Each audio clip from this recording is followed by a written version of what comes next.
Hello everyone, welcome back to A Hare Over Hill. I'm Hare. Today we are going over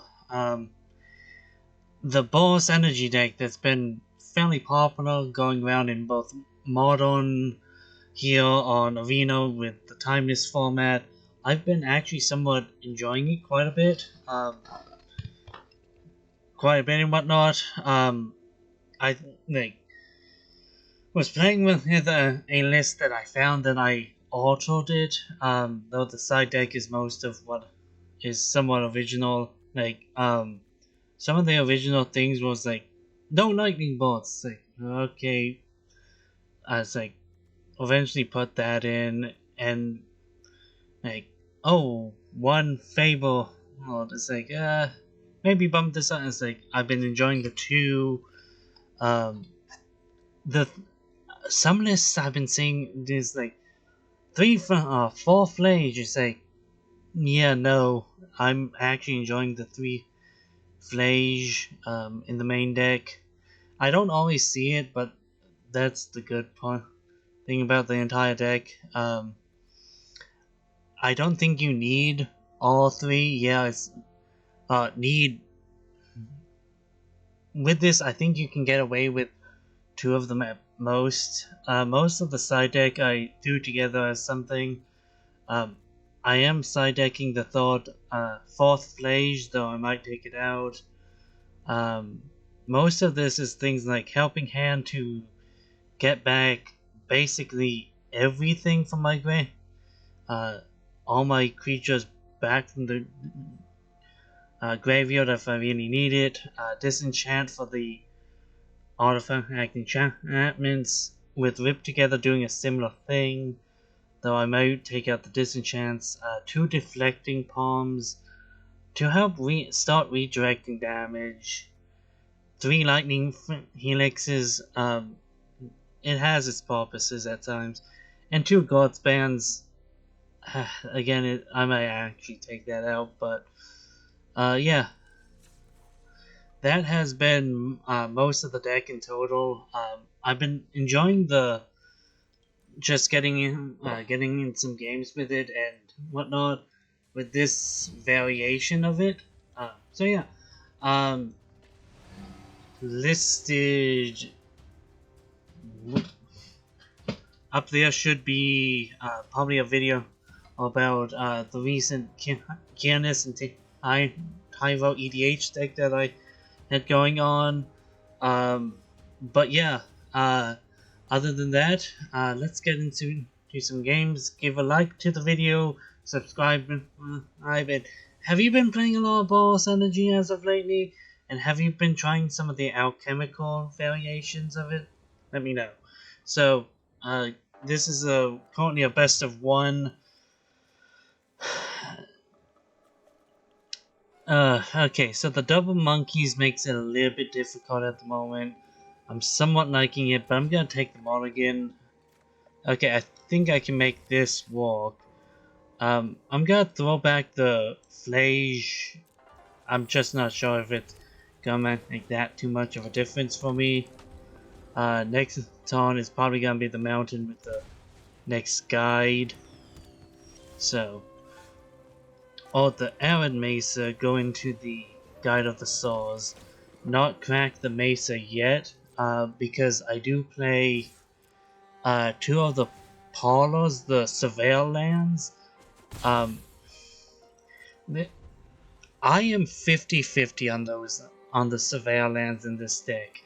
It's like, oh yeah, crack the mesa, and I almost immediately want to go and search for. I'm not. There's more times that I've been wanting to search out something else.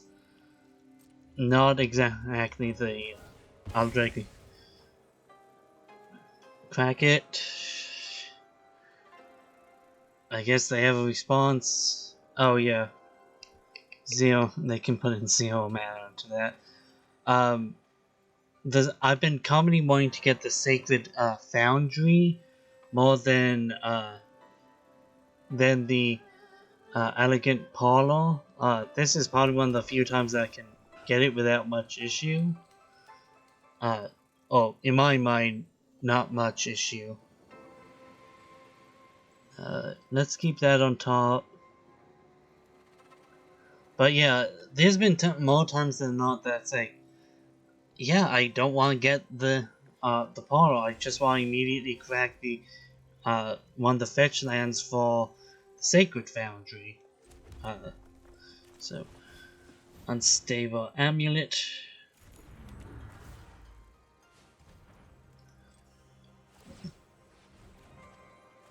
Yeah. Lightning bolt. Next. But yeah, what in the world is going on with... Okay, so this is some kind of eggs deck, clearly. And I have no idea what exactly. And the Monumental Hinge, I haven't activated a whole lot. I've probably activated it like a grand total of 3 times of all the games. Granted, it's a one of in the deck, so it's not like I see it a whole lot, but we are talking out of all the times I've seen it and played it, I've rarely actually like activated its effect. We are talking maybe a handful of times kind of situation. Double attack. Like, I know a lot of people may say, "Oh, why didn't you activate immediately?" In the moment, there was not a whole lot of reason. Plus, getting the unstable amulet, just like, oh yeah, trigger it, and I usually like to do it during the opponent's turn, kind of thing. So, Dark Ritual. Okay. But I don't immediately like doing the Guy of the Souls because I don't always have like a situation that I can trigger it and be happy with the outcomes.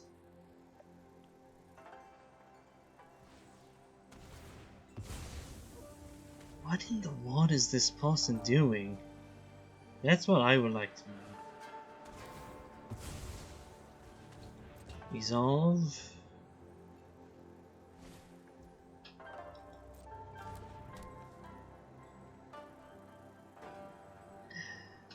Yeah, I am... Oh, this is a breach. Tendrils of Agony, I think. Or a Belcher combo deck. Okay, that... I never actually... Okay. Yell a land card. Yeah. Yeah, okay. We are literally doing a...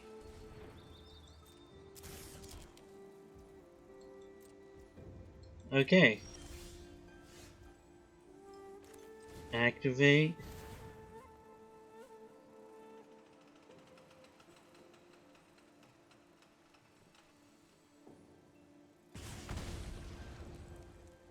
Yeah, I have it here.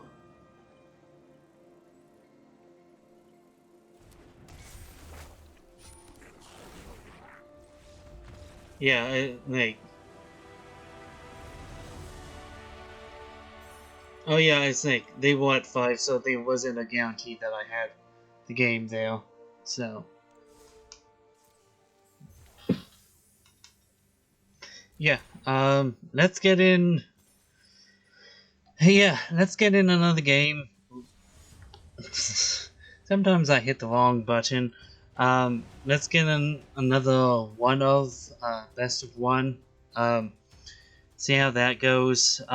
Again, this is the list really doesn't change much. So yeah, I'll see you all in just a moment. And here we go. Okay, this is a again another example of like Sacred Foundry into the Ocelot Pride, but next turn what I want to do is Windswept Heath, crack it into a second Sacred Foundry into the Raptor. Granted, yeah, I totally get why people like play the Surveil land, the Elegant Parlor, but it's one of those things of like, last game was one of those like, yeah, I don't want to cast this right now.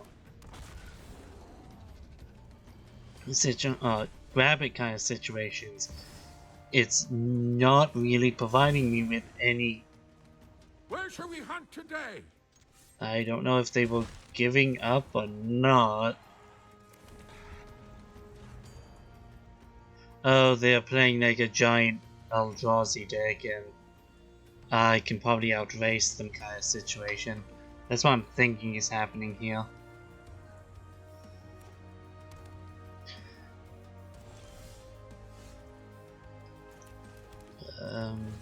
Yeah, play this. This time I'm gonna be fine with doing the Polo.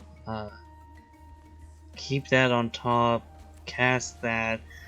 Why I wanted to go for the Polo was mostly I didn't feel like I needed to go with the Phage immediately, so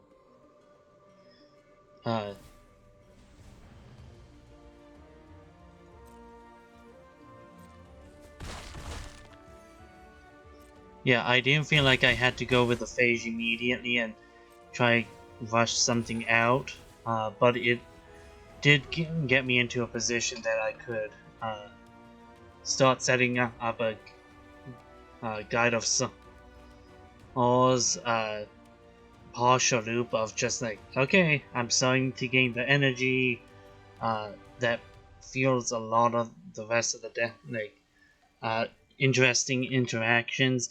And I love how that, like, oh yeah, this is just how this deck is generally a quite quick like it's a, I don't want to call it a, it's like a white weenie deck, but it's a bond deck at the same time. It's an interesting style of deck in that it's a white weenie deck that, like in Kaladesh Standard, it's like, yeah, we are playing a with all the energy decks that were being played at the time. It was like, yeah, we are playing an aggressive. What eventually became is like, yeah, we are playing an aggressive deck that somehow also doesn't mind just profiting off of all this free energy that we are generating. And the similar thing here, it's a general boss tempo aggro tempo deck that, oh yeah, I'm profiting off the, oops, I'm getting a boatload of energy. I'm just gonna do one more game of. Okay, let's. This is a questionable keepable hand for me. And I'm gonna, in that the double activation, the double nimble plifer, uh, the double ravagans are gonna be questionable at best, but it's gonna be like inspiring vantage into the Ragavan, and try to get profit off of that. Start trying to. Why is my. Okay, there. Okay, sorry, I was fuddling with OBS. Um, Sometimes getting the double Ravagan can be nice. Depends on the situation and whatnot that's going on. I might just Aaron Mesa into the Sacred Foundry for the Ajani, and start a slight value engine off that.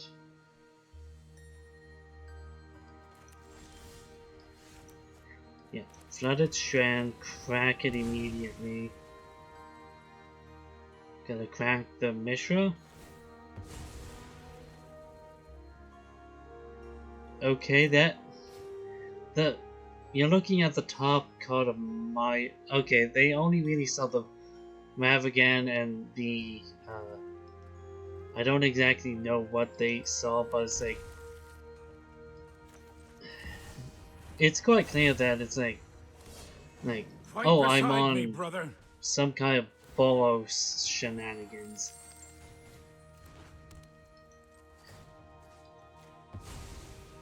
What are you?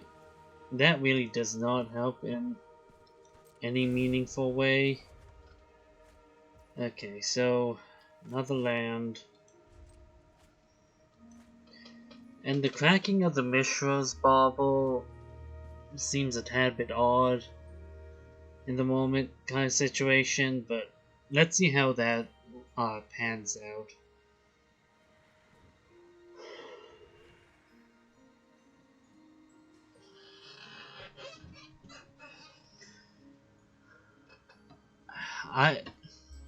Granted, the Mystic Sanctuary really does not distinguish what this is.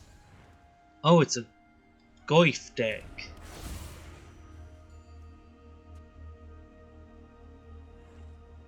Okay. That actually, I really don't know if a Goif deck is really the most appropriate thing to call this deck.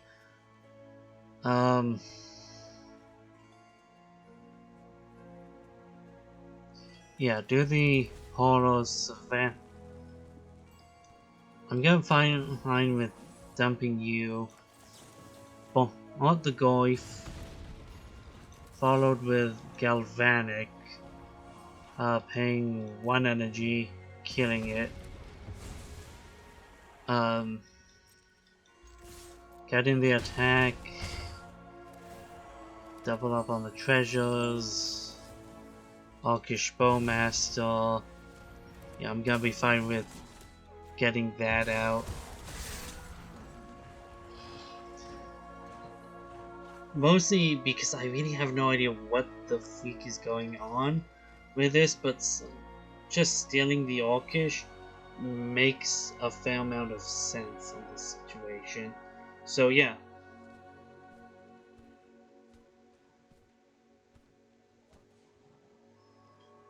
Recently, well, sorry for the generally boring, but if you like what you're seeing, give me a like, give me a subscribe. Leave your thoughts on Boros Energy down in the comments section down below. Oh, I think this is a slightly more resilient, red deck wins situation, slash white weenie wins. But yeah, the opponent's just running out their timer at the moment, so I really have no idea. I don't know if it's a bad connection or what. Okay, I have the windswept, crack it, grab a planes, unstable amulet, just wait for their response. But it is nice to see that, at least in Modern, red is a quote unquote red deck wins, definitely a white deck wins kind of deck is at the top of the barrel. I have always been a proponent that's I have always been a white player. I always loved playing white, and it's one of those things that a few times that's I think I have a discussion on white, but I think it is an underplayed color. Or in some formats, a lot of people are just "Oh, it's white. It doesn't do anything. It doesn't have an identity." It does. Yeah, I'm not completely disagreeing with that statement, but I think a lot of people are generally sleeping on it as a yeah. Just cast Flash here. Ping you for 1. Ping you for 3. white, I think, has always been one of those things. Oh, it's bad, until it's actually good. And I wish people gave it more credit than they want to, because it's a bad color. It doesn't have all these things. Like it, it's like saying, yeah, most people say blue is the. Granted, I'm not arguing white is the best color in the world. I'm just saying I think most people just generally like discount, say, well, the, oh yeah, it does this, like it does this does it better. This, this other color, say, oh yeah, it has token creation, and green does like better creatures. It's like, yeah, true. It's like green generally produces stronger tokens. It's like uh, it's like life gain, like individual tokens, life gain, uh, instant speed, and uh,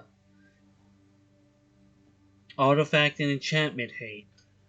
Hey, it's like, yeah, that's the thing that uh, that green uh, things that green does. White has creature remove, like white has creature removal. So does black, and black does it better. And it's like white is the. It's good. I think it's one of those, like, it's a good at a lot of things. It can be a great primary color with a great secondary back with another card uh, as a support color. It can be a great secondary color in a deck, or third color in a deck. I I think people just discount it as just it's bad. No explanation. It's like, no, it's like, well, it has like all of these things. It can produce a lot of tokens. The individual tokens are not great, but it is one of those few decks that can produce them absolutely great. It has the death and taxes. It has continuous life gain options, and truly benefiting all of that. It has monster destruction, in which two of the two of some of the best monster removal in the entire game, Path to Exile and Swords to Plowshares, both white. Black wishes it could have that kind of creature removal, but on top of it, when you combine the being able to, it has some of the most wrath effects and some of the best in general. In general, some of the best uh, wrath effects and some of the most varied options. It has exile effects, and it has for creatures uh, destruction of both exile and destruction, and it has artifact and enchantment removal. Absolutely great. Um, it can deal with things en masse. It can deal with individual threats in terms of creatures. Yeah, it's basically like, oh yeah, wrath effects and individual destruction for like at least three major permanent types: creatures, artifacts, enchantments. And the artifacts and enchantments are some of the most, definitely the enchantments are some of the most difficult things. And you say, oh yeah, I want both of those. You would have to look for green and black and say, oh, and granted, this is getting into its own video. I somewhat already published something relating to my thoughts on white and whatnot. Point is, Boros Energy. I love it. This has been and at the end of a video about a color that I think a lot of people just don't, don't look at critically and don't give it enough credit. But yeah, as always, people, see you around. Leave your thoughts down in the comment section what kind of videos should I make in the future. So see you around, folks.